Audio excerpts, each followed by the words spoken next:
Okay. Hello, everyone.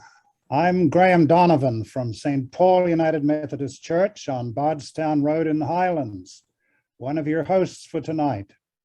Welcome to the fourth presentation of Real Good News. We're going to take a few minutes to sign in the remaining people who've registered for the program. And while we're doing that, let's listen to a song by John Gage, who has generously supported all our programs of Real Good News. John's latest recording, Circles of Our Lives, features 9 original songs. I think we have this song on recording, and I'll be back after John's song to introduce tonight's program. Let's listen.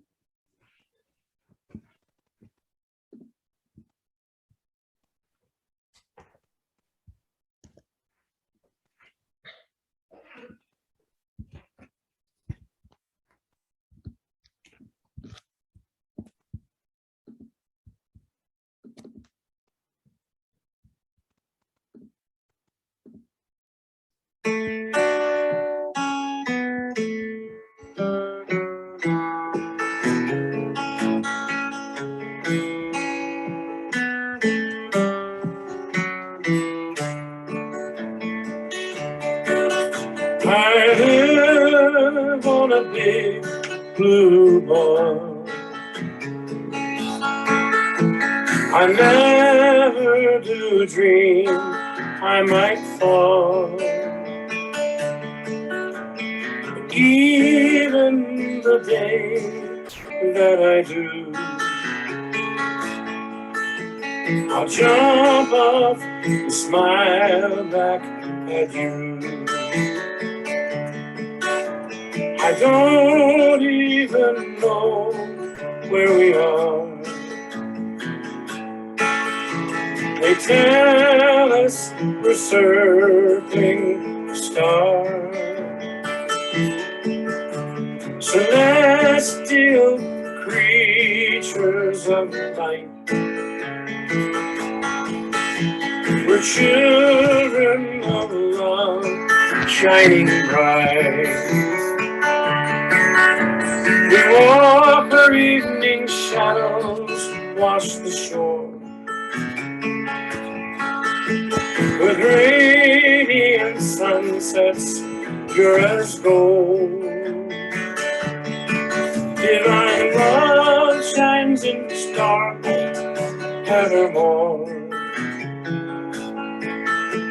Creation's power and beauty unfold.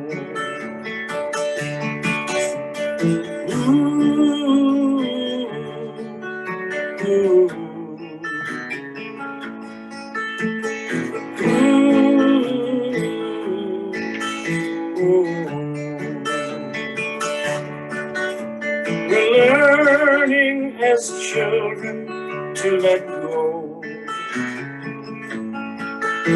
surrender to the sacred river's flow, looking within for what we know. The Spirit will guide us as we grow. We're riding the big blue ball. We never do dream we might fall. Universal love surrounds us all, sustaining all creatures, great and small. Oh, la la la, la la la, la la la. We live on a big blue ball, and universal love surrounds us all.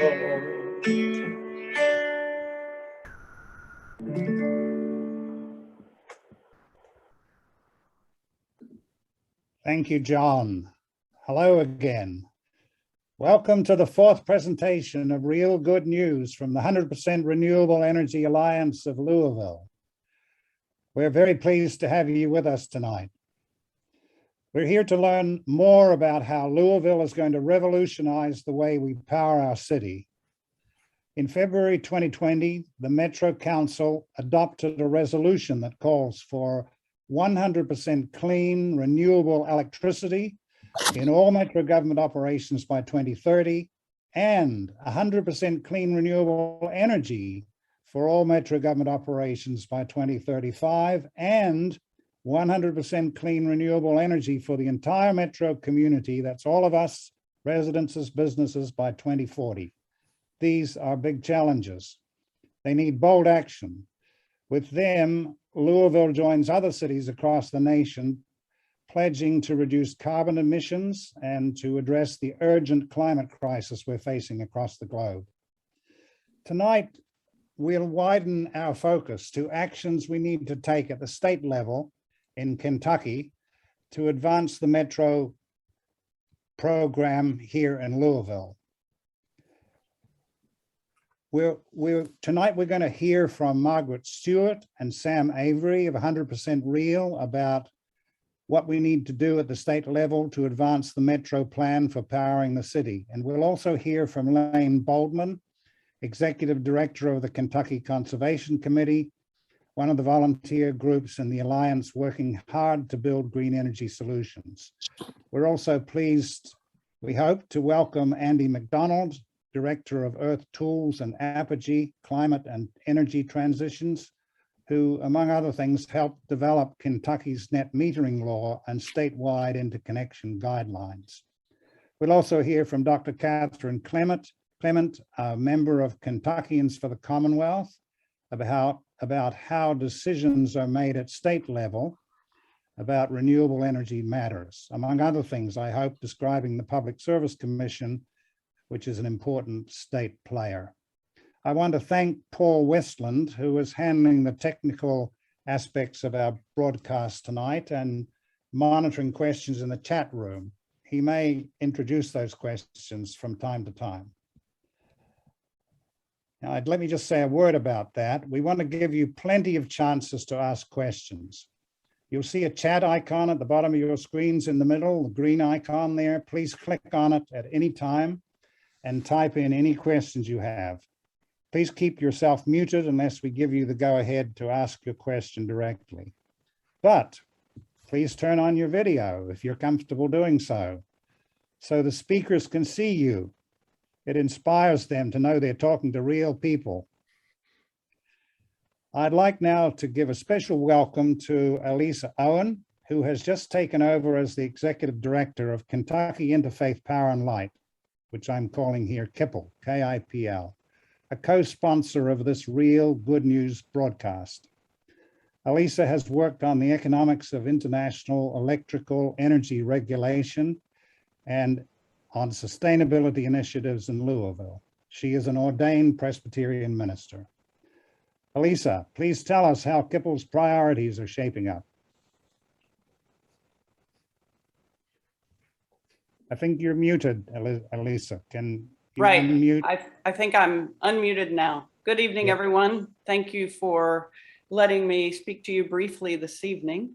I just wanted to share with you that one of the things that we are doing as KIPL since I've arrived is working to consider whether or not we need to put forth a shareholder resolution at LG&E's spring meeting.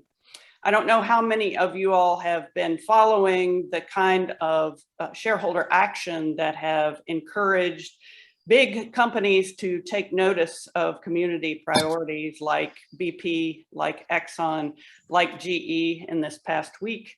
But some of these actions have been successful. In order to bring them about, you can't just be somebody like you and me. You have to be somebody who owns at least $2,000 of LG&E stock, and you have to have owned it for at least a year. We have identified someone that we think has that much and would be willing to make one of our groups, whether it's Kipple or not, I don't know, but it will be one of our groups, a proxy to bring a resolution to file that resolution by December the 8th. And then if it gets approved by the SEC, to put it on the ballot for LG&E's spring meeting in the spring. I want you to know that this is a priority of Kipple's, because we know that in order to do our work of helping religious communities get their carbon footprints to zero, we need a cooperative utility. And so we want to put them on notice that we expect that from them and we want that from them. I would prefer not to bring a resolution to their annual meeting. I would prefer to convince them that they need an advisory committee for renewable energy like they have for demand side management. But we're going to continue developing the shareholder resolution in case they don't find it in their interest to speak to us before we put that on the floor. The shareholder resolution is a work in progress. What I would say is I'm working on advancing this effort, as is Wallace McMullen. And he is kind of the convener. So what I'm going to do is to ask him to put his contact email in the chat. If you have interest in helping us consider this and try to figure out how we're going to start a meaningful dialogue with LG&E, we are happy to have your thoughts and your prayers. Because it's going to be a tough slog, but we think it is definitely worth it, because we need everyone's cooperation, including the investor-owned utility that happens to have control over our service territory. So that's all I wanted to do, is to invite you into this effort and to let you know that we are working on it at Kipple, and we are inviting other climate action folks in Louisville to join us. And if you have any questions later, I'm happy to answer them. But for now, I just wanted you to know that this is going on. This advocacy effort will be a new prong of our work in the community. So thank you very much for your work thus far. I am thrilled to be able to join folks like you to try to bring about meaningful change in the energy transition here in Louisville. And let's go get them. My Thank you, email Elisa. address is in the chat, Wendell, if people want it. Thank you, Elisa. We very much appreciate the sponsorship of Kipple for our real good news broadcasts, and we appreciate your clear words about your priorities at the moment, and especially about the shareholder resolution for Louisville Gas and Electric, which is, of course, LG&E.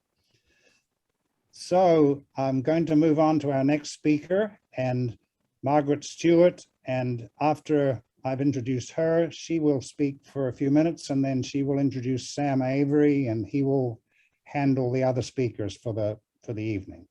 Margaret grew up in Birmingham and has lived most of her adult life here in Louisville, working for many years on environmental and peace issues in both Frankfurt and Washington, D.C. She produced the colorful flyer we've been using for this series, and she also writes and reads poetry. She's currently active with 100% Renewable Energy Alliance of Louisville, which is real. Over to you, Margaret. Thank you. In our ongoing effort to keep the issue of renewable energy front of mind for Metro Council, since our June event, we've had 4 more speakers deliver 3-minute talks at council meetings. Nancy Givens spoke in July, David Coit and I in August, and Wallace McMullen earlier this month. John Gage is scheduled to address the next council meeting. He was our opening musician. The more people the council hears from about renewable energy, the better. We aim to have 1 or 2 speakers at each meeting, and we encourage anyone else who would like to volunteer to address the council to contact Sam Avery at samuelavery@gmail.com, and that should be in the chat for more information. Louisville's energy comes currently 60% from coal, 37% from natural gas, 3% from hydro, and only 1% from solar. That adds up to 97% from fossil fuels. So we have a long way to go to attain the resolution's 2040 citywide goal of 100% renewable energy. But imagine, our air can be cleaner, new clean energy jobs can be created, and we can have a positive impact on the climate by going fossil free. Plus, solar power is now cheaper than coal, so we can save money by relying on renewables and, whenever possible, by reducing our energy demands. Thankfully, Louisville has begun taking some initial steps. Zachary Tyler, hired this February as energy manager for Louisville, has already identified $485,000 in energy saving measures for city operations. Louisville recently entered a partnership with NREL, the National Renewable Energy Laboratory. Owen Zinnerman, public manager for NREL, is helping identify actions to take as well as barriers to overcome here in Louisville as we pursue the resolution's first step goal of 100% clean renewable electricity for city operations by 2030. That's the first goal. The Metro Council Parks and Sustainability Committee specifically requested a report from the Office of Advanced Planning and Sustainability regarding NREL's efforts. That meeting occurred just this past Thursday. The good news is that Metro Council is finally paying attention to renewable energy issues and is considering possible actions to enable us to actually attain the goals of the 100% resolution. Our efforts to motivate council members and city government seem to be having an impact. Another encouraging development, the Office of Advanced Planning and Sustainability just this week initiated a brand new, non-governmental, easy-to-use website. Its purpose is to inform the general public about steps our city and our citizens are taking and can take to achieve 100% clean renewable energy here in Louisville. I encourage you all, check out this new site at 100%lou.com, and you'll see that in the chat. Other ideas our REAL team is working on include installation of a solar demonstration project on a public building, creation of a green bank, and promotion of a utility-scale solar project. You'll hear more about utility-scale solar shortly. Interestingly, just today, the Courier-Journal featured a front-page article on solar farms. So check that out. We'll hear next from Sam Avery. Sam is a historian, scientist, philosopher, meditator, businessman, hippie farmer, author, activist, who has built the world's largest flea market and delivered his own child. But the important thing right now to know is that while Sam is good at figuring out details, like specific requirements for solar installations and such, Sam is also good at seeing and helping us all see the big picture of how we must act together if humanity is to have a chance of surviving the global climate crisis we now face. Sam? Thank you, Margaret. I appreciate that, most of that anyway. And I really want to thank all of you for being there today, right now. It's just wonderful to see public participation in this stuff because you are the people that are going to make it happen. This is not just about grumbling about the government or complaining about the utility companies. We need people who don't work for the government, who don't work for utility companies, who can see what's happening in the world, people who know about the hurricanes that are just rolling in from the Caribbean, one after another, people who can see that and are willing to do things about what they see. And those people are people who are here with us tonight. And it's just wonderful to see that. At REAL, Renewable Energy Alliance of Louisville, we have begun to look at three separate approaches as ways to actually implement the 100% resolution. We're going to do this thing. We have another 8.5 years left to do the first goal, which, as Margaret said, is 100% renewable electricity for city operations. And the three prongs are conservation, rooftop solar, and these three are interconnected, they're interrelated, they're interdependent. Any one of them is not enough. For instance, conservation. Conservation is obvious place to start. And if you look at, I've looked at a lot of figures on energy that the city buildings are using, and it's amazing how much they're using or wasting, really. It's absolutely crazy. And so that's going to make the load that we have to carry much lighter. But conservation isn't enough by itself. You can't just stop doing a bad thing. You've got to start doing a good thing. And so we're going to have to, at some point, begin to actually produce renewable energy. And the most obvious place to start for that would be rooftop solar, small installations on people's houses, on stores, barns, warehouses, whatever. And the thing to realize about rooftop solar is that the average American single-family house has all the roof space it needs to produce all of its energy for heating, cooling, lighting, refrigeration, cooking, even for powering 1 or 2 electric cars.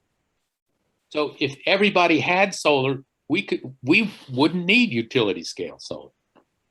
But the fact is everybody doesn't have solar, and a lot of the rooftops that they do have are not properly oriented for solar, or they have trees in the way, or chimneys or dormers or whatever.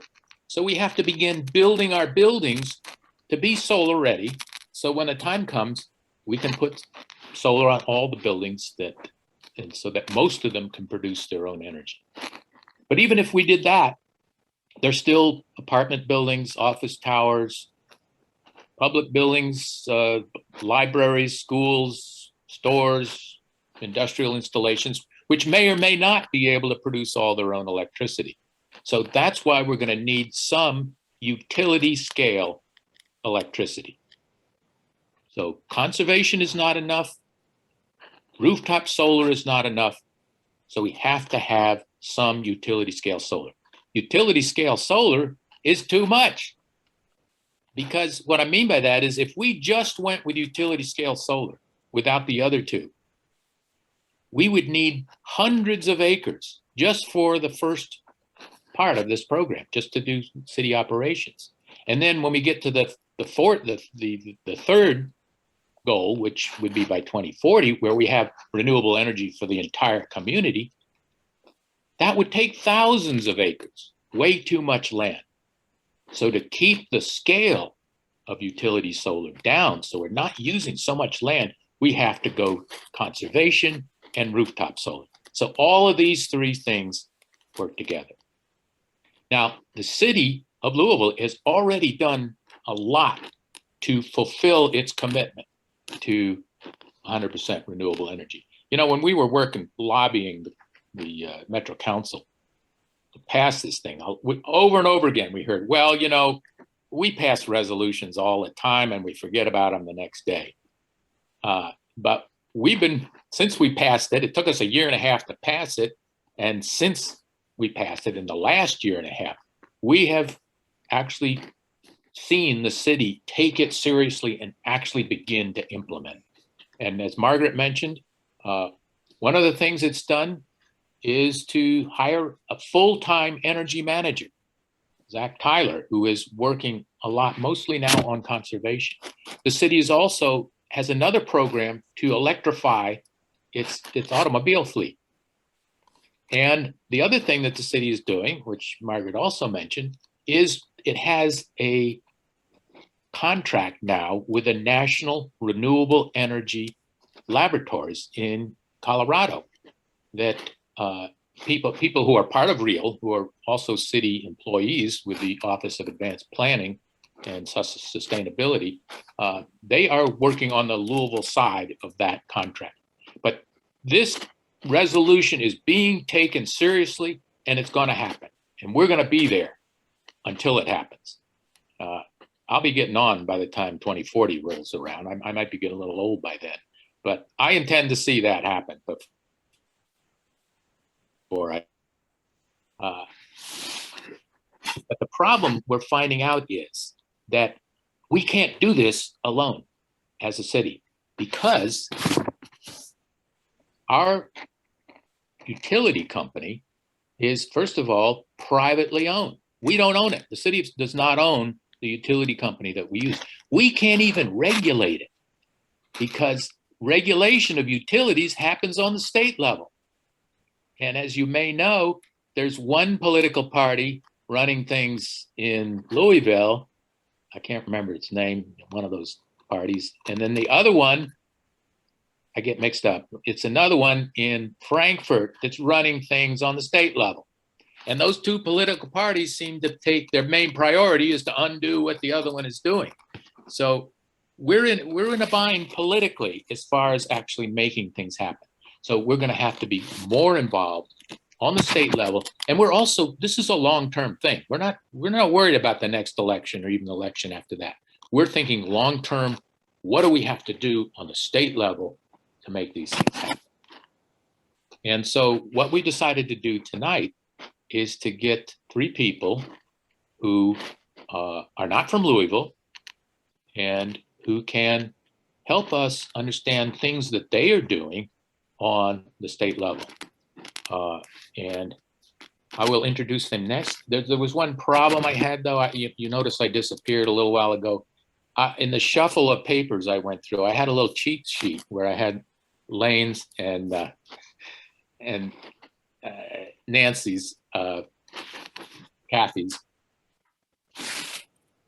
introductory comments. They sent them to me and I insisted on that, and they wrote it all up, and then I forgot that I lost the paper. So what I'll do is say what I know, and then you can just say a little something to introduce yourself. Is Andy here yet? Did he ever show up? Yes, Andy's here. Oh, good. Okay. Thank you, Andy. Okay, Lane Boldman, somebody I've known for quite a while, is the executive director of the Kentucky Conservation Committee, and which has been around since 1975. And I remember back that far. I was actually active in that group at that time. And Lane will talk to us particularly about something that's happening in Kentucky now, which is called merchant solar, which is large scale, utility scale solar installations that are not actually being installed by utility companies, but are being installed by private developers in an attempt to sell electricity to utility companies. So it's a huge thing going on. It's just starting up right now. And I will talk a little bit later on, if we have time, about Louisville's utility scale solar installation. But before that, Lane, please introduce yourself briefly and tell us about merchant solar in Kentucky. Thanks, Sam. I appreciate the invitation to address you all, and I love the work that 100% Real has been doing. Kentucky Conservation Committee has been around since the 70s. What we do is we provide lobbying capacity to organizations and to our own members. So we have two lobbyists every legislative session. We watch legislative issues on behalf of the public. The solar issue has been one that we've been working on pretty steadily for the last 7 years now. The last previous years focused on net metering, but now this merchant solar has really been ramping up. And this work on solar, we have been doing in alliance with what used to be called the Kentucky Sustainable Energy Alliance, which is a coalition of groups, is now the Solar Advocacy Network, which Catherine will talk about. But I will share my screen and go through some of the things that are going on. And also, if you go to our website, kyconservation.org, you will see what I'll be talking about, a citizen's guide to merchant solar. We also have a climate pamphlet that I believe now contains some of your fine work that the city is doing within it. And you can see our legislative summaries on our website. So I will share screen. And can you all see that? Yes. Okay, so I'm going to present this now. So merchant solar, you get your solar from you get your power from LG&E KU, obviously. But merchant solar, as we were saying, is solar that's being sold on the open market. Now, there are some situations where Louisville has entered into certain agreements to purchase some power from these merchant facilities. Hold on a minute, let me get this where I can actually see. So the way solar is deployed in Kentucky through your regulated utilities, like I said, LG&E KU, through merchant plants on the open market, and through distributed solar residential. That's my preferred way of getting solar, is through my solar panels on my garage. But as this market is building out, then I take the view that all solar right now is good. We need it all at the moment, but it needs to be well regulated. So merchant solar are merchant power plants that sell power to competitive wholesale markets and are financed by investors. They're typically large ground-mounted systems by non-utilities for sale on the wholesale market, and they have a different kind of exposure and risk in their investment. So you have the generator, the reseller, and the end user. And the reason they're coming to Kentucky now is, first off, there's already been pretty robust development in other states, in Ohio, in Virginia, but they're coming to Kentucky now. I'd say about the last 2 years, they've really started to come into this state because we are a part of two large wholesale electricity markets. You'll hear PJM and MISO. They stand for Pennsylvania, New Jersey, Maryland market, and the Mid-Continent Independent Systems Operator market. And we have some other markets, Tennessee Valley Authority, for example, and then you get your power from the regulated markets, LG&E KU. But right now, particularly in the PJM market, it's a very hot area for solar development, for merchant solar. So, as Sam alluded to, which is best? Is it best to get your solar from regulated utility scale? Is it best to get it from merchant plants? Is it best to get it from residential? I think right now all is needed. Kentucky doesn't have a renewable portfolio standard, which sets goals for increasing the production of clean energy. So for right now, we're going to take all we can get, right?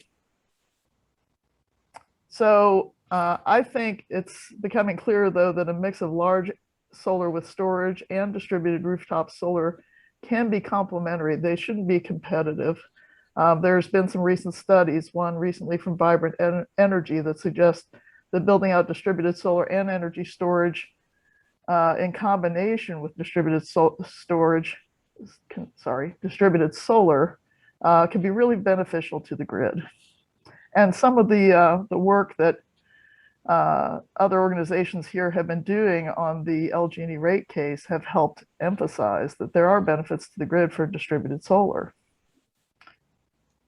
But people would be surprised. I think even people that follow solar developments pretty closely in the state, I think we're pretty surprised to see that there have been so many proposals coming into Kentucky in such a very short time for these large scale open market plants. Currently, we have 28 proposals in some stage of process in the PSC right now. And there's many others that are in development that aren't even before the PSC. So there are ones that we don't really know about yet, except for news reporting. So you can see from this map they really go all over the place. The suns are the ones that are actual developments. The green areas are areas that people have been looking at for developments. So you can see it's really all over the place. So some of the companies that have been coming in, we have a lot of new players in this market. Just a few names: Carolina Solar, GeneX Solar, National Grid Renewables, Novus Renewables, Oakhurst Energy, Silicon Ranch, Savion Energy. I know there's many more names I haven't even put here. Big companies. So these merchant solar projects start out as a decision between the local property owner and a developer. So this is really a transaction between a private party and the developer. But they have to address local zoning and planning issues.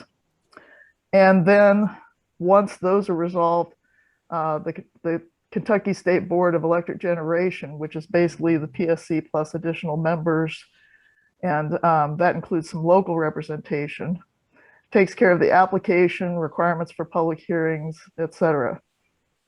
So it's a multi-level process, but it does start with the local property owner first.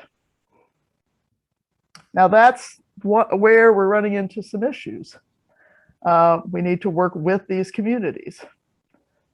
Let me make that a little smaller. Okay, because what's been happening in Kentucky? Well, Kentucky has spent years dealing with coal, and in coal power, a lot of communities felt like they were exploited for coal and exploited for energy use. So here we are now in a situation where we're getting clean energy, but there's also the same issues that need to be addressed or contended with. We need to be careful to make sure that we're not taking advantage of communities for the sake of getting this clean energy. Oops, hold on. So we have an opportunity to transition to clean energy quickly with these large scale plants, but the communities really need to be part of the process, and we need to protect those citizens. So some of the questions that have been raised, and the reason I started digging into this topic, KCC has been looking at this topic for about a year now, is that we saw the potential for there being conflict among environmentalists, because we have advocates for clean energy, but we also have advocates for land conservation. And I saw these on a track of, becoming really conflicted. And that's happened in some cases in some communities. And the questions that get raised are: who controls the projects? How will they impact the community? Who gets the money or the jobs? Will it displace farmland or wildlife? What will happen to property values?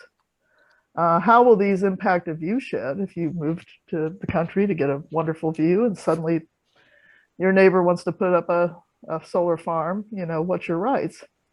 How noisy are these operations? Will the land recover for future use for farming? And how do you dispose of the panels? And so these are the main questions that we've been hearing as these projects evolve. The biggest one of these, of course, is just overall land use, taking land out of productive farming. Some communities, one of the first ones we heard from that ran into this conflict was Clark County. They were really concerned about the proliferation of solar farms that would compete with their prime agricultural land. And so they started raising concerns very early on, thinking this was going to be unchecked development. How many more projects will there be? They were raising these questions. Now, some solar companies are trying to address that by doing what's called dual use or agrivoltaic installations, where they try to integrate pollinator plantings, beneficial plants, sheep. There's been some experiments with cattle. But that's still early in development in a lot of cases. A lot of these are still demonstration plants. So the people in Clark County have been really opposed to this development. Communities have a right to have the planning and zoning the way they want it, right? So that's been an ongoing conversation. This is some photos I took just today up in Mason County. That's up near Maysville.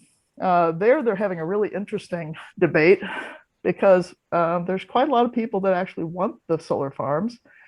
And there's several that do not. And so all along US 68, you're going to see these signs going back and forth. Say yes, say no, harvest the sun, do not have panels on farmland. So, so this has gotten quite interesting.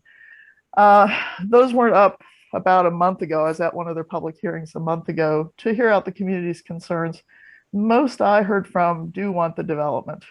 The organization that's against the development, they were also against a wind farm development in about 6 years ago.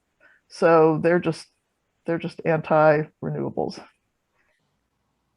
So what we're trying to do is have open conversations with as many communities as we can about these conflicts. We're encouraging solar developers to avoid these prime agricultural lands, try to look more at brownfields. We're asking the state to provide more incentives for brownfields.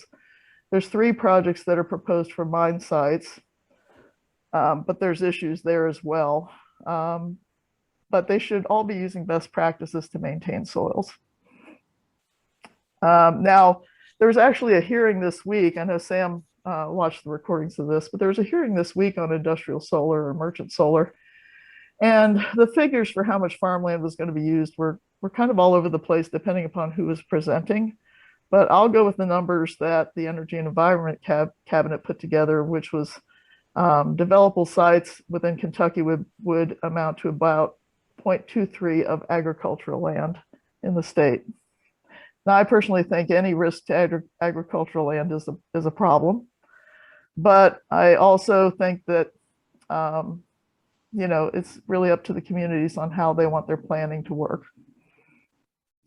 But we've given some guidance in our merchant solar guide, certain things, certain best practices like reducing the removal of topsoil during construction, soil restoration during decommissioning, cover plantings, and water management to reduce soil compaction.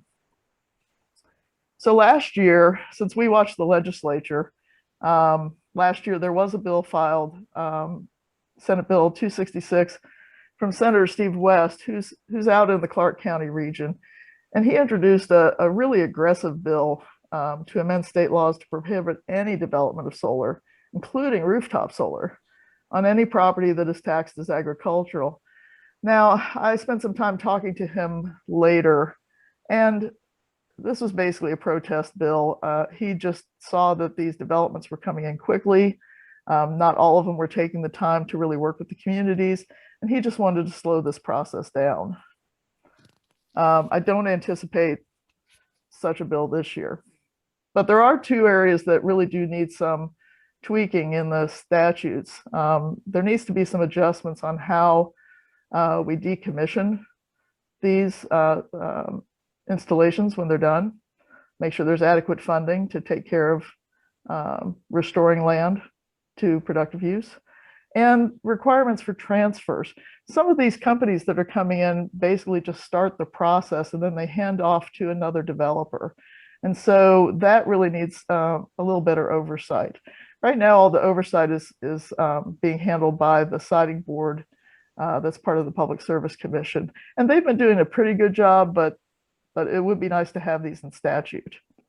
So I mentioned the solar guide that we have.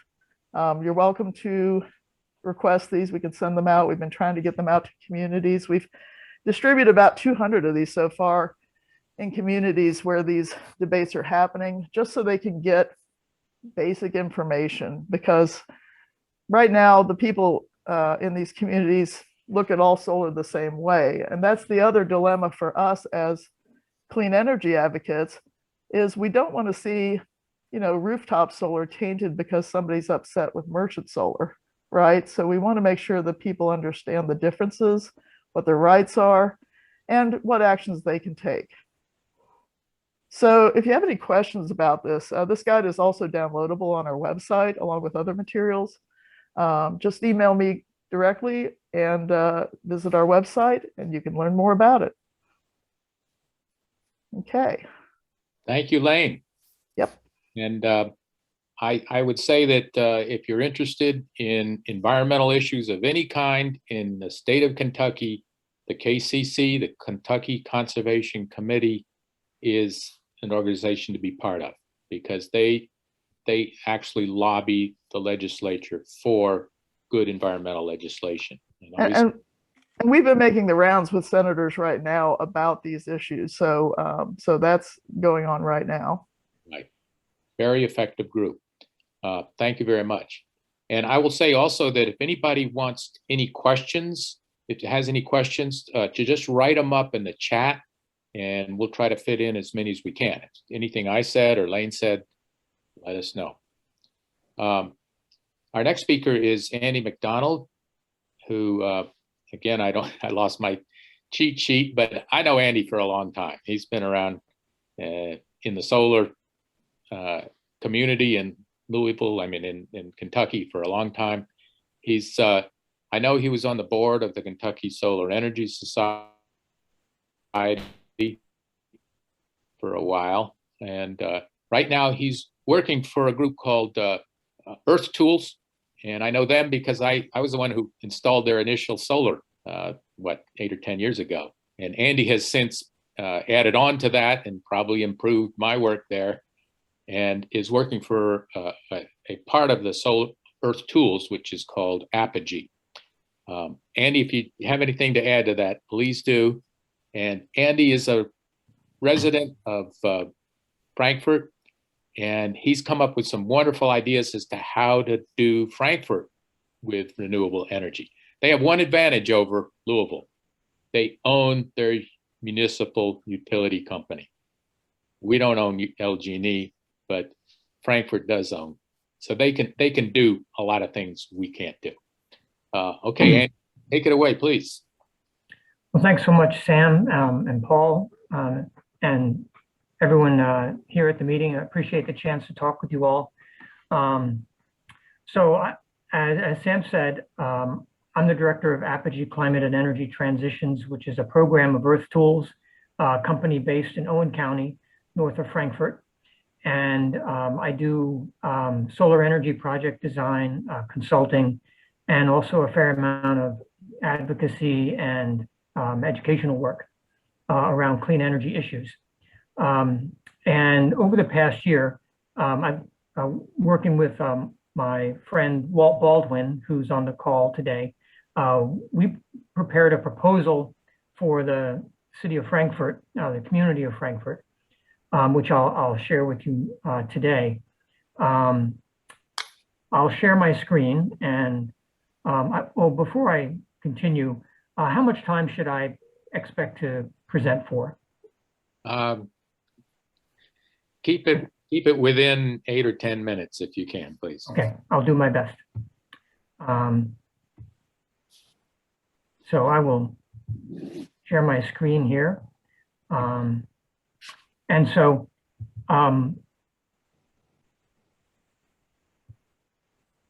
Walt and I have prepared a proposal for, we issued a report in March where we analyzed the potential for building a solar facility within Franklin County that would supply 100% of the net electricity needs for the city of Frankfurt, Franklin County government, the Frankfurt Independent Schools, and Franklin County Public Schools.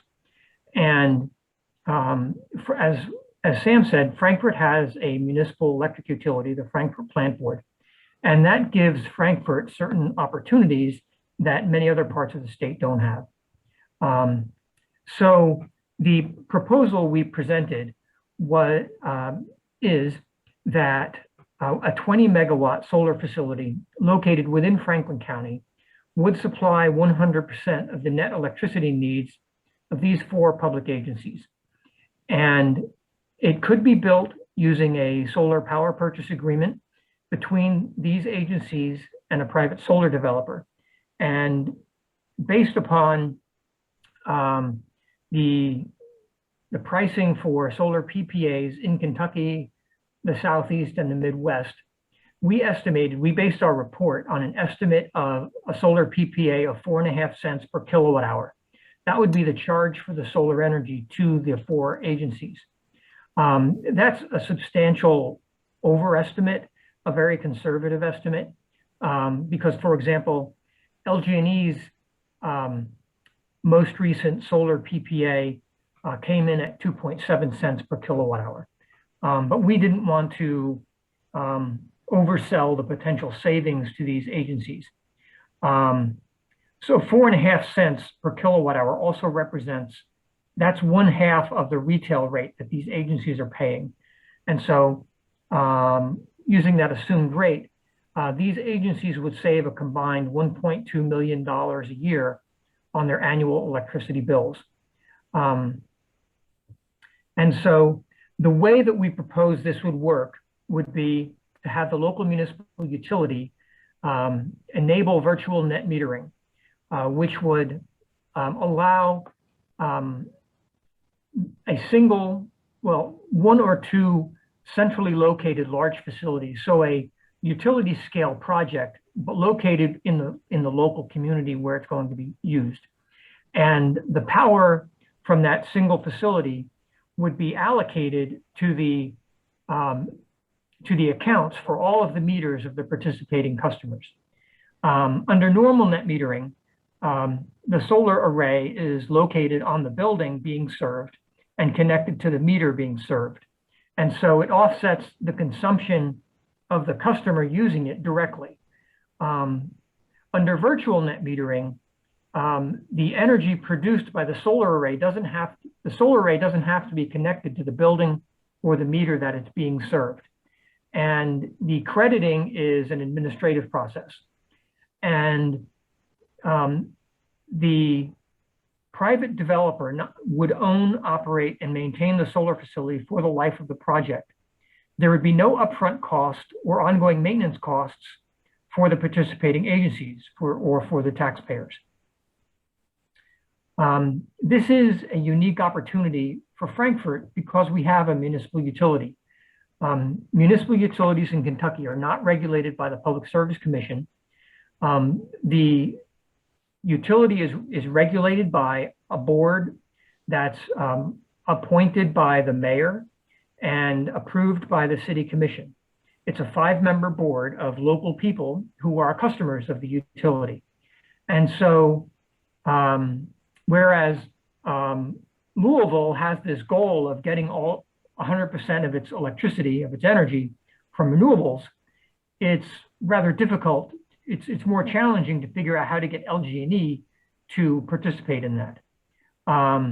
In Frankfort, if we can persuade the local utility that it's in their interest, that it's in the interest of the community they serve, then we hope that we can ultimately get this project developed. Also, if schools around the state are limited in how they can use solar energy by the state's net metering law. And in fact, there are schools, for example, in Lexington, that have systems that are greater than the net metering cap of 45 kilowatts. And they're only getting the wholesale rate for the excess power they generate on their own buildings, because KU won't let them net meter beyond 30 kilowatts, which was the cap when they installed their system. Additionally, municipal utilities exist to serve their communities, not shareholders. That's another reason why a project like this should be attractive. And so the benefits to the community, in addition to the significantly reduced operating costs for these agencies, which are all supported by taxpayers, so all the benefits also go to the residents and the taxpayers in our county, there would be the local economic development of probably $25 to $35 million for building the facility. Carbon emissions would be reduced by over 23,000 tons per year. There'd be public health benefits of reducing carbon emissions and emissions from the coal plants that currently serve Frankfort. And Frankfort would be demonstrating its leadership on clean energy and economic development. So in our report, we also provided a detailed analysis of how building solar within the distribution grid within Franklin County would reduce peak demand charges, transmission charges, and wholesale energy costs for the local utility. And a major part of our report is this analysis, which you can find our report at our website, which is apogeeclimate.org. And I don't have time to go into it in detail. But in essence, the local utility buys all of its power from a wholesale power supplier, the KYMEA, and they pay charges based upon their monthly peak demand. The solar facility would reduce that peak demand and therefore reduce the wholesale power costs for the utility. And the total savings are in the order of about $1.8 million per year to the utility. There are also benefits of hedging against future carbon pricing, if and when there should be a regulation of carbon emissions. There's also reducing the risk in the power supply for the municipal utility. It reduces pressure on the KYMEA, their power supplier, to build new fossil plants if their customers' usage is reduced so dramatically. And now it should be noted, and we've been in discussion with the local, our local leaders and local utility about the fact that the utility would also see reduced revenue because they would see about 30 million kilowatt hours per year of reduced sales to these 4 agencies. And as a result, their revenue would go down by about $2.6 million a year. So that's offset partially by about $1.8 million in peak demand and transmission and wholesale energy cost savings. But there's still a net revenue decline of about $800,000 a year to the utility. However, we've pointed out that if there were a carbon price of $40 per ton, that would exceed $800,000 per year. And so our report discusses how the benefits on the whole, if you see them also as an insurance policy against future risk, provide an overall net benefit to the community. And so I will conclude there. At present, we are in discussions with each of the agencies that we've presented this to. And we're in dialogue between these agencies and the utility. And currently there's no commitment on any party's part, but we're still hopeful that the project will move forward. So I appreciate your time very much. If any of you have any questions after the meeting, feel free to reach out to me by email next week or anytime. I'd be glad to talk with you. Thank you, Andy. And we appreciate that very much. And again, if people have questions for Andy or Lane or Kathy coming up here, then just write them into the chat box and we'll see if we can squeeze them in. Our next speaker is Kathy Clement, and she's a member of the Kentuckians for the Commonwealth, which is a big statewide organization which is involved in energy and environment issues, among other things. And I've been a member of that for a long time. Haven't been as active as Kathy has been, but the other thing Kathy will speak about is a group called the Kentucky Solar Advocacy Network, which is an organization of organizations. Rather than have all of the different organizations have their own lobbying branch in Frankfurt, the idea of the advocacy network is to get us all to work together and to point in the same direction there.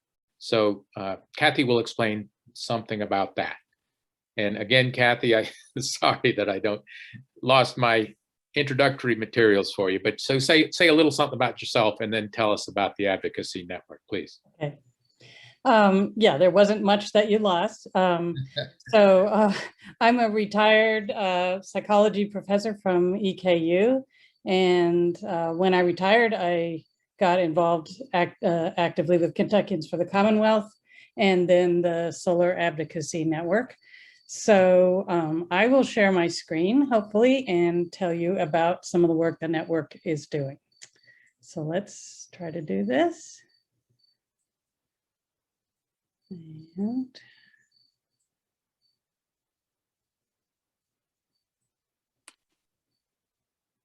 all right, I assume that's working. Good. All right, so as Sam said, the Kentucky Solar Advocacy Network is a network of organizations and citizens and energy professionals, and we've listed some of the organizations there. And these organizations differ in many ways, but overlap in their goal of wanting Kentucky to move much more quickly toward an equitable, clean energy future.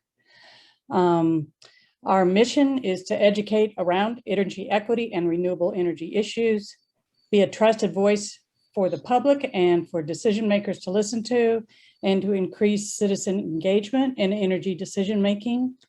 So our belief is that in order to achieve our goal, citizens need to become much more aware of how the energy system works, who the players are, who controls and governs the system, such as the PSC and the legislature, how they can have a voice in it, and we need to increase how receptive the power players are to that voice. So some of our current priorities: preserving net metering, which I assume this group has heard a lot about, a PSC, Public Service Commission reform campaign, and a solar storytelling project.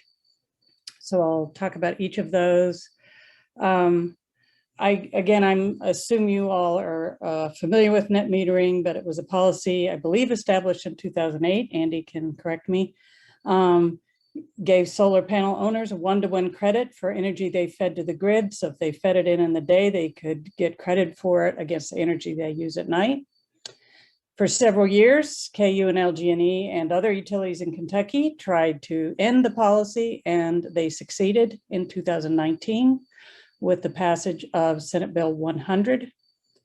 And what that did is that it left it, to the PSC, to the Public Service Commission, is now in charge of deciding on a fair rate of credit for excess energy rooftop solar owners' fee of that one-to-one credit. And they are to decide that for each utility that brings a case.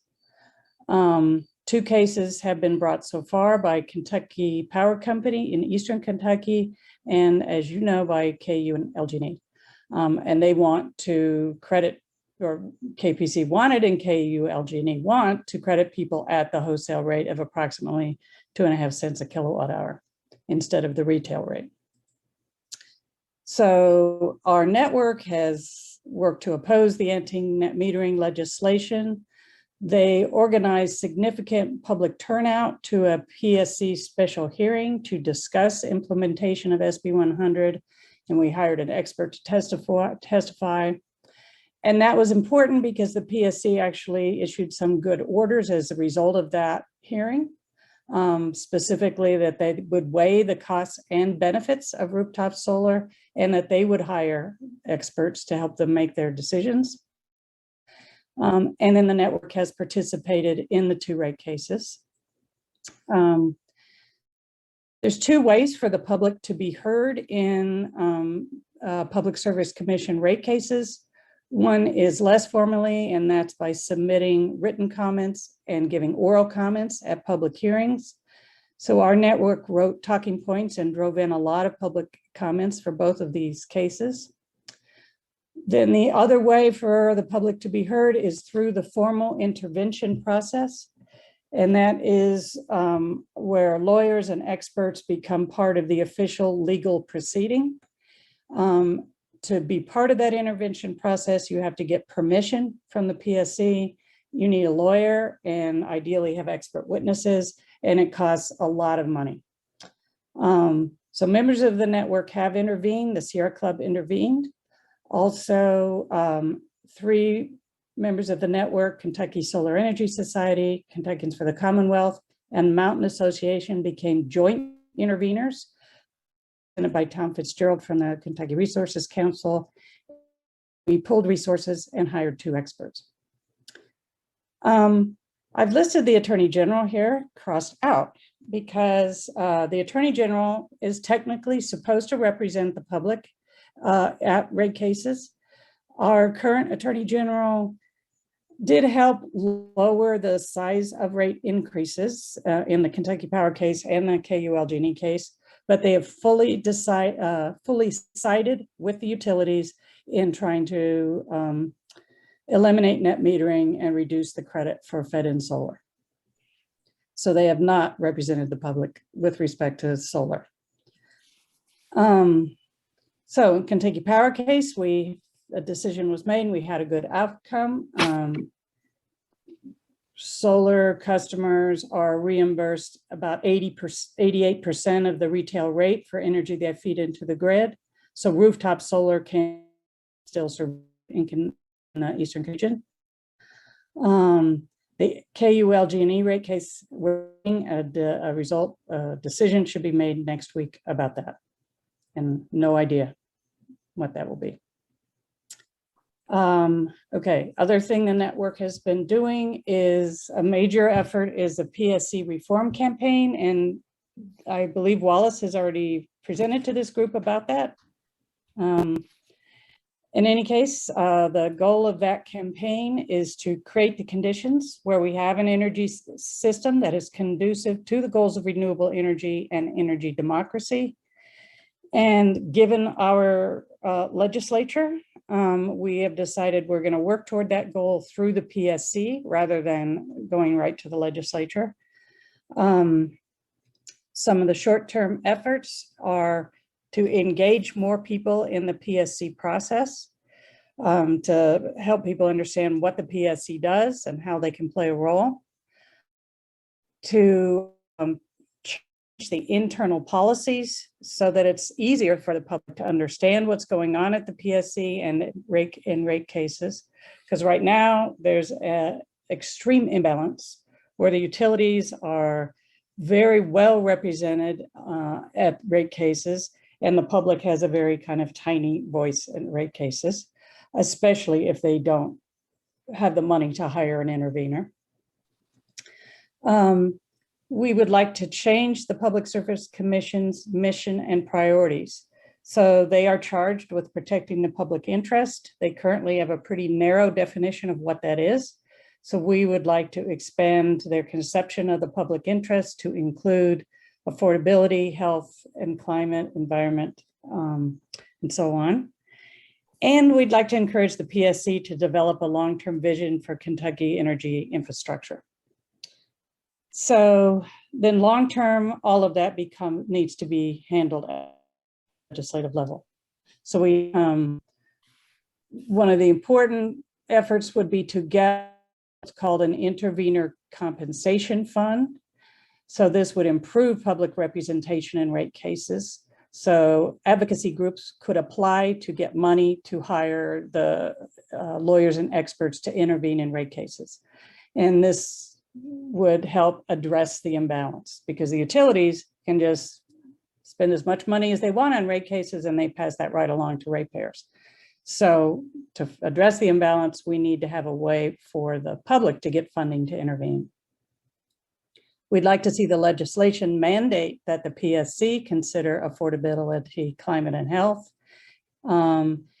And ultimately, we need better utility models, such as municipalization, so we don't have the perpetual conflict between the interests of the public and the interests of the utilities. The last project that I want to mention is our Solar Stories project. So the utilities like to put out the narrative that only wealthy, urban, white people can benefit from solar and can afford solar. So Kara Cooper, our fabulous staff member, has created a space on the Kentucky Solar Energy Society website with solar stories that combat that narrative. And she's interviewed churches, individuals, nonprofits, small businesses throughout the state about their solar projects, and she's posted information about them on the website. And she's created this interactive map that you can go to, click on the place on the map, and find out about the nature of the installation at the places on the map. And that is ongoing. As more installations happen, that will get added to over time. So if you want to learn more about the Solar Advocacy Network, you can sign up for the email. We also have sign up to get the emails we send out, that Kara sends out. And we also have a presence on Facebook at Solar Kentucky. And that's it. Okay. Thank you for having me. Thank you, Kathy. We appreciate that. And we're grateful to have this organization that is tying together the efforts of a lot of organizations like REAL and doing things on the state level that we have to begin to pay more attention to. I think it's fascinating also that the Public Service Commission is a 3-member panel that is appointed by the governor. And so it's interesting that on the Public Service Commission, we have some very favorable people who are looking towards renewable energy as a goal. Yes, so now is the time to strike. Exactly.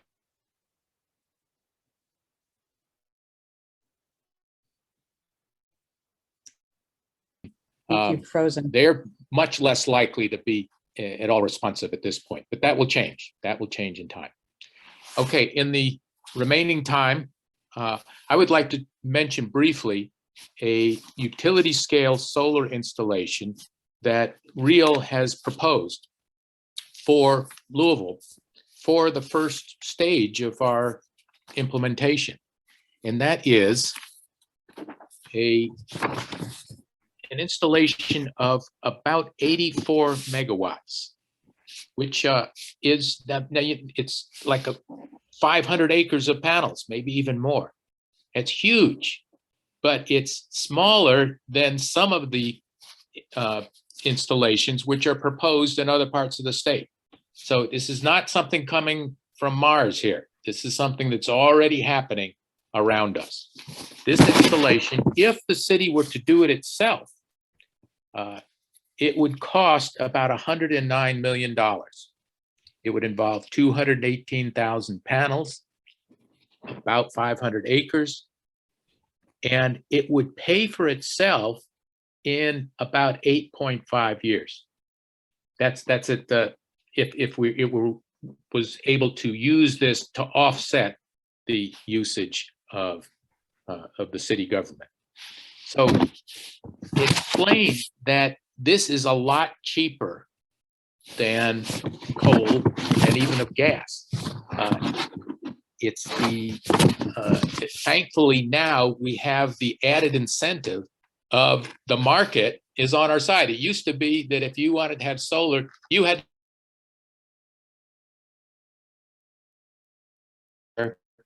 if you want to pay less, then you better go solar in the long run. The problem is that we have a lot of existing infrastructure that is fossil infrastructure that the owners of that infrastructure want to keep using it.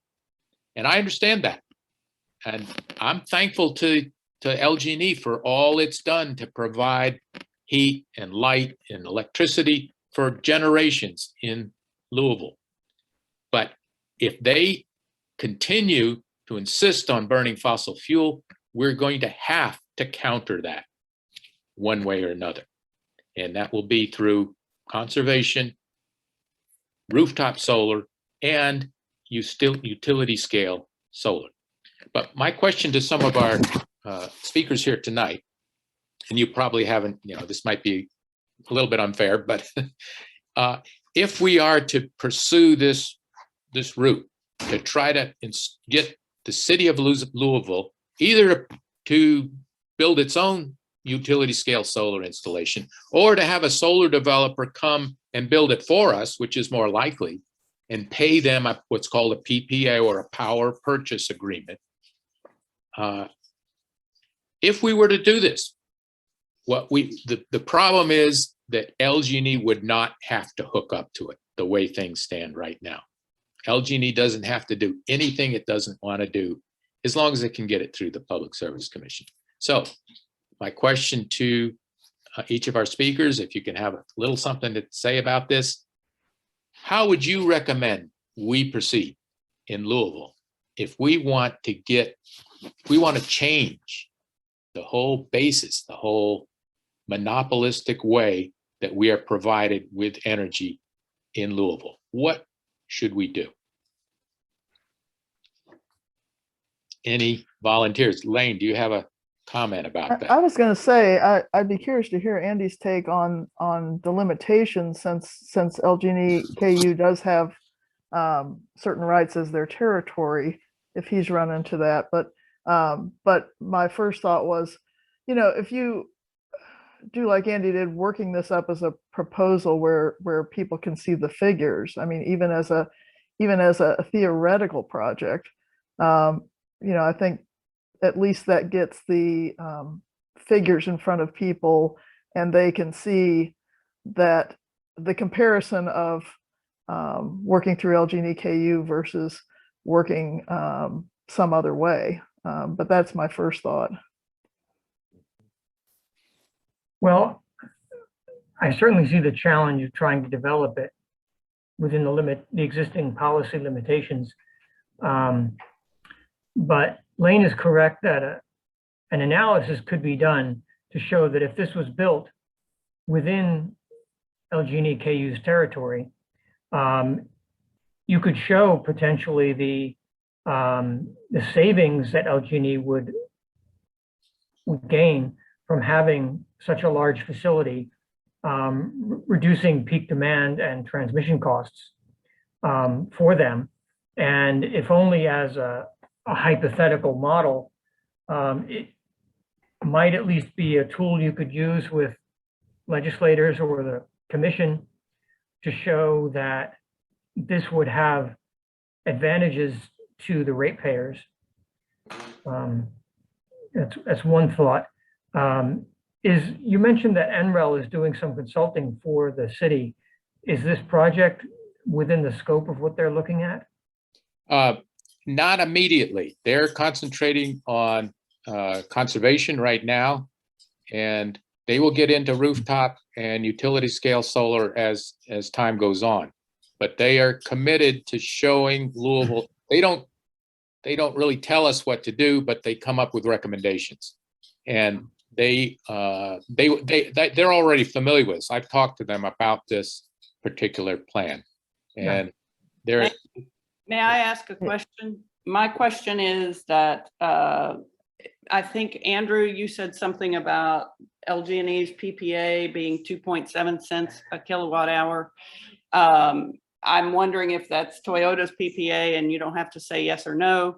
But if it is, I'm wondering about the value of trying to come together as the city of Louisville and suggest that we know what the price per kilowatt hour is for Toyota, and that they should be willing to do the same PPA for the city of Louisville for their amount of energy that they are bringing to the table that LG&E serves. I'm wondering if that would be any help at all, because if that, again, I don't know if that's Toyota's PPA or whose PPA it is, but clearly if people have enough clout in terms of the amount of energy that they are buying from LG&E, then it is possible to sway them toward a PPA, and they may control it, but 2.7 cents a kilowatt hour is not a bad price for energy.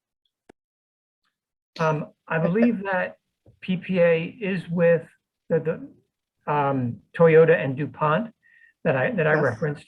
However, one thing I'm unsure of is the 2.7 cents, they may be billing Toyota and DuPont a premium on top of their standard retail rate to get that 2.7 cents. So, in Frankfurt, part of our argument was our local agencies and taxpayers could save money while using 100% solar energy, and the utility would benefit too. But if we set aside the concern with saving money, the city of Louisville could conceivably just develop a PPA through LG&E KU and pay a cost premium to get all of their electricity sourced from solar, just like Toyota and DuPont are doing. There are a number of different ways they could do that. And since we know that, a solar on this scale is being developed for around 2.7 cents. If Metro Louisville was willing to pay an additional 2.7 cents per kilowatt hour, then they could, in a straightforward way, supply all their electricity from solar. But more ideally, what I'd like to see would be if this could also be achieved with cost savings to the local community. I want to point to the chat. Walt has been making some comments on this, and we might want to invite Walt to respond directly. But my question was, what were the regulatory hurdles because of the current arrangement with LG and EKU with Louisville, and he's been chiming in on that. Yeah, well, we do know that there is a Kentucky statute which delineates how a community can municipalize its utility. That can be done. It's legal, but it'd be difficult. It'd be a popular vote and so forth and so on. But yes, that is, Walt, you want to have something to say about that, Walt?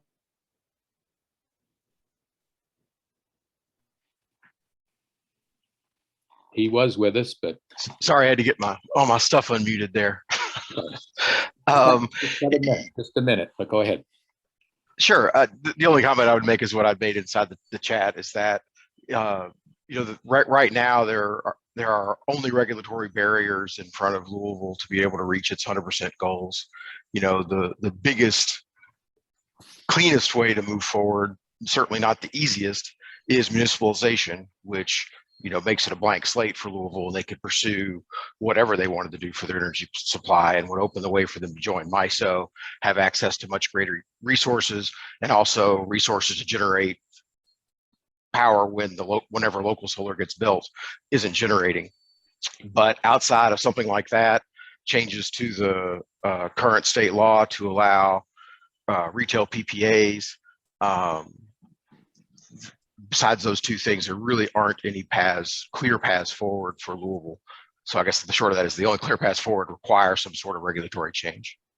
One interesting thing that Louisville might consider that could help it in the rooftop area that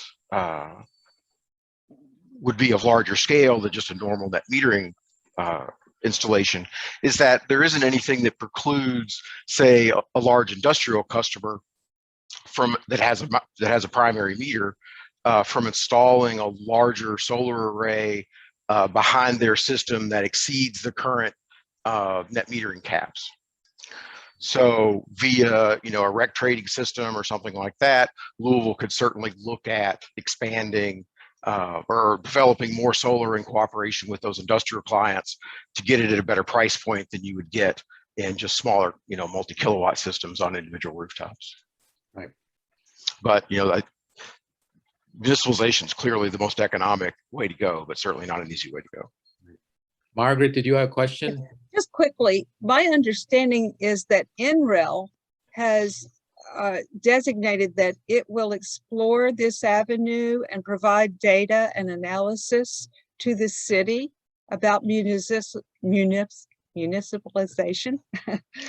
They did. They're pursuing two paths. One is to help with the initial goal of meeting the metro government's load, and that would be either to purchase a portion of the system to serve the load, to municipalize a portion of it from LG&E, or potentially just to overbuild a new distribution system to serve their load. And then also on their radar is looking at what the costs and benefits would be around the purchasing the entire distribution system and municipalizing the whole city. Well, thank you, Walt, and thank you, everybody. We're going to turn it back over to Graham and then to John Gage, who's got another song for us, an original song that he's going to sing for our close. Graham, are you still there? Yes, I am, Sam. Thank you. And I'd like to give a big thank you to all the participants who presented us with a raft of difficult stuff tonight to think about. Elisa and Margaret and Sam and Lane and Andy and Kathy, thank you, and Walt now, I thank you very much for your presentations. We've got a lot to chew on. I was just sitting here in the last few minutes thinking that our preeminent exemplar of activism is really Martin Luther King. And he had an essay once on having a tough mind and a tender heart. And he was citing a biblical verse talking about being as cunning as serpents and as innocent as doves, a tough mind and a tender heart. Well, that's a good guide for us. And you can see tonight that we really need some tough minds here. There's a lot of thorny and difficult, fraught issues, and difficult to even understand sometimes. They're not very clear. Maybe we can clear up some of the mysteries in our next program, because we're hoping that you'll join us in another couple of months in early December when we have another issue of Real Good News. So I would like to thank all of you who are with us tonight and all the people who participated both on camera and behind the scenes. Thank you especially to Marilyn Stoner and Rhodey Streeter again for their technical help, and for Paul Westland, who worked so hard to bring this program on air and perhaps pulled out a few hairs in the process as he was dealing with technical issues. So as Sam said, we have the great good fortune to have John Gage with us in person again tonight. And we do like to finish sharp at 8:30, so I'm going to hand it over to John for our closing song. Are you there, John? Let's go. I think I'm here. Can you hear me? Yes. Okay, great. This has been a fascinating time, and I've learned so much, and I want to thank everyone for your commitment and the efforts that you put into making these enlightening moments happen. And it's good for an old folk singer like me. But in the beginning of 1994, my partner and I, at that time, had a tract of land in Metcalfe County, about 125 acres. And we decided we wanted to work in that community, a rural setting, and to try to suggest alternative building materials, alternative energy. So anyway, we built a straw bale cabin on our land. I bought 350 bales of straw, bales of hay from a local farmer, and everybody came out, the TV station came out, and we, over a period of time, built a cabin, installed solar panels and gray water treatment, and just trying to suggest different ways of going about the way we use energy and the way we can lower our impact on the earth. And it was just almost exactly this time of year. As we were working, it was harvest time, and coming home, we'd work every weekend on the land there, and coming home later in the evening on a Sunday evening, there was an incredible harvest moon hanging, and it was such an inspiration to me, so beautiful. And so this song began to form. There was also one other person known pretty much throughout the county as Uncle Houston, and he was a sort of keeper of ancient wisdom. He was almost 90 years old, and just as I was concluding writing this song, Uncle Houston passed away. And so I dedicate this song to Uncle Houston, there in Metcalfe County, and the whole Houston family. And sing it for us who are making such an effort.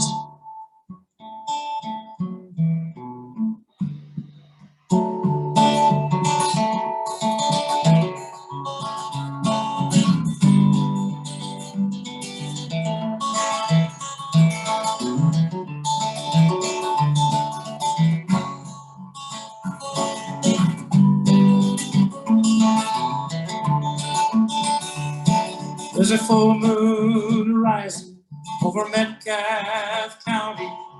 Fields are ripe and full of their bounty.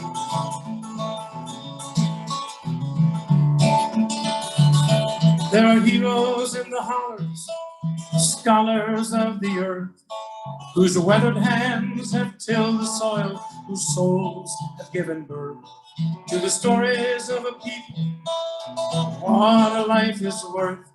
We're thankful for their simple words of truth.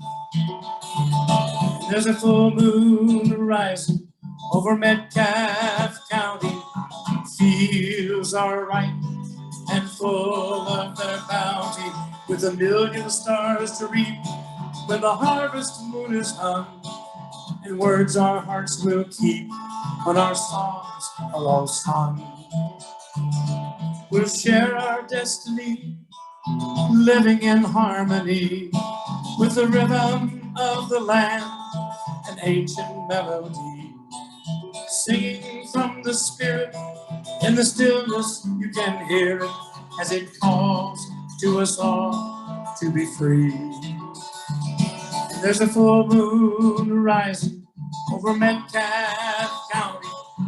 Fields are ripe, full of their bounty, with a million stars to reap when the harvest moon is hung.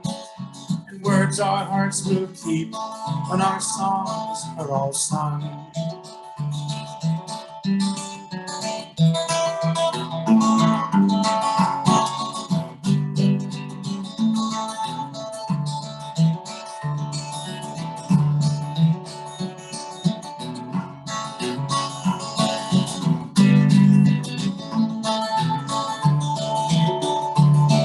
Oh, the path that lay before us, chartered by our kin, leads us through the forest to our place of origin. And when our course is run into the setting sun, we'll leave for others what we have begun. There's a full moon rising over Metcalf County. Fields are ripe, full of their bounty, a million stars to reap when the harvest moon is hung. The words our hearts will keep, but our songs are all sung. When the harvest moon is hung, we'll have words our hearts will keep and new songs to be sung. Thank you, John. You're a gem. Metcalf County. Thank you for anchoring our feet in the real stuff. That's it from us. Hope to see you all again with more real good news in early December. Goodbye.